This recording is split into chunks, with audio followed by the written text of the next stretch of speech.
What's up mga kaulap? Ngayon po ay magja-jogging tayo dito sa Dumanguinya. Mga kaulap, ngayon na ang jogging tayo dito. Tara!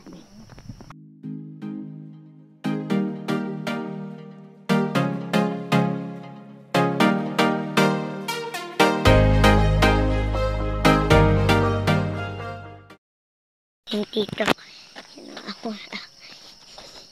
Naman po ang tita ko, yan po. Yan, dyan na po siya sa motor. Yan po siya.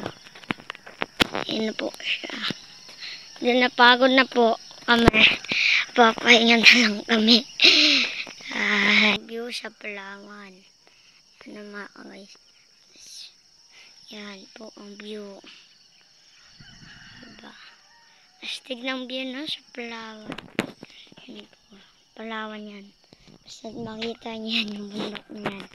Pati po yan ngayon. Yan yung pinakamataas na bundok. Yan na po. Bye-bye. Bye. Nga po ang aking tita. Dalawang tita po ay nagja-jogging sila. Yung tito ko naman po ay hintayin na lang po natin. Okay po. Hintayin na lang po natin ang aking tito.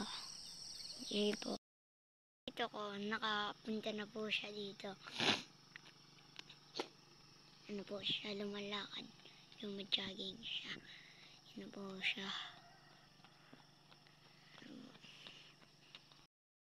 Ngayon na ay uuwi na din tayo dahil maaga na din.